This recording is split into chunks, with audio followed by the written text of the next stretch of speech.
What if coronavirus never happened? 2021 is upon us. Naturally, we then look back on 2020 and think about the actual dumpster fire it turned out to be.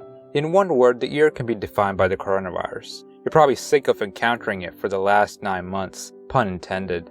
Humanity being held at the mercy of a brainless package of proteins and nucleic acid is more of a testament to our primitivity. So, what if coronavirus never happened? What if you woke up tomorrow and all of these headlines were just bad news in a dream? How would the world look like? What would the economy, culture, and the events of 2020 turn out, for the better or the worse? That is the question of this alternate history, present. Here are the facts. The virus was first identified in Wuhan, China, in December of 2019. Then it spread over the world in just a few months. It illustrated just how much of our world has become a petri dish. There have been three main effects from the coronavirus: the economic, social, and political. Let's break down these three categories to see how the events will be affected in each. Now, economically speaking, the COVID-19 recession was the worst since the Great Depression. Economic activity among major countries was predicted to shrink about 7%. Millions of people were rendered jobless, and it soon became clear that the world's most powerful nation, America, had a blatant inequality problem. The truth is, America is more unequal than many other industrialized nations. The wealthy are favored, the poor, unfortunately, are not. And these, my friends, are the consequences. Eventually, people began going back to work, the unemployment peaked and went down, and the status quo is slowly returning. Now, in our timeline, probably the greatest revolution in terms of day-to-day workforce changes was the work-from-home revolution. Coronavirus literally forced CEOs and employers to work from home if at all possible. And guess what? The people actually loved it. Unfortunately, this is another trend I'm not sure will last. Companies will always look at work from home as a potential threat to their productivity. Managers simply do not trust their people to work untethered, no matter what studies say. So in an alternate world, there will be absolutely no reason for increased work from home without the coronavirus. Before the coronavirus, only about 3.6% of the employee workforce worked from home, half-time or more, even though a study found that about 56% could potentially work from home at least partially. So remote coordination apps such as Zoom, Teams, and Google Meet would remain obscure entities and would never explode in popularity. Now, let's move into the social realm. Socially speaking, coronavirus has had an enormous toll on mental health.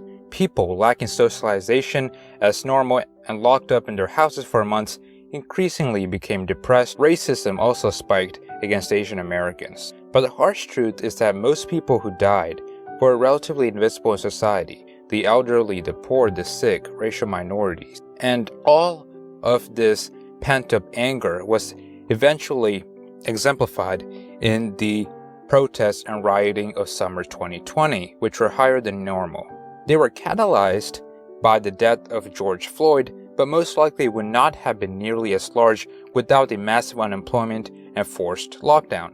There's always been isolated incidents of black men being shot by police. However, what made this summer different was that you had many people unemployed, angry at the government for failing them, and essentially lots of people with the means to protest. So I would say the circumstances in 2020 created the riots more than the actual incidents. So yes, George Floyd may still die in this alternate 2020 if, we're ignoring the butterfly effect and all that.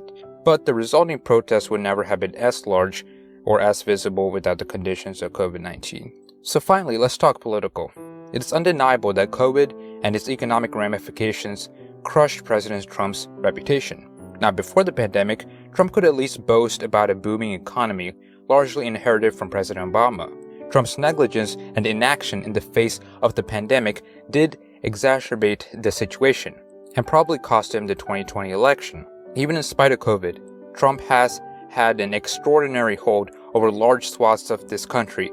A visceral connection to it among thousands of supporters has brought a nearly cult-like devotion. So, even with COVID, Trump won over 70 million votes, Lots of Americans still believed in him, or at least still voted for him when the day came. And the truth is that many people vote due to emotion and political allegiance rather than any facts or the candidate's platform. So in this alternate timeline, I would see more people voting for Trump and perhaps even edging out the election in his favor.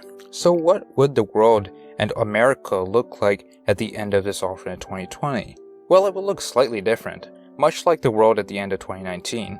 The truth is, the most devastating aspect of coronavirus was not its death toll, which thankfully was far less than it could have been.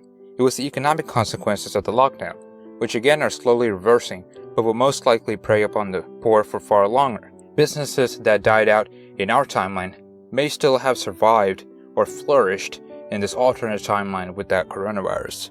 People would interact more with others, go to restaurants, parks, concerts.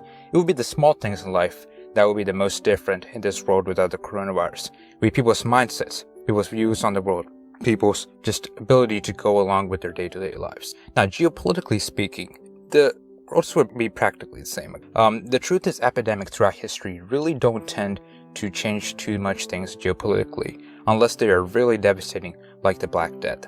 And the reason for this is because pandemics tend to be very indiscriminate. Okay, they attack people regardless of their nationality. And so what we would see is essentially that the coronavirus accelerated events that were eventually going to happen.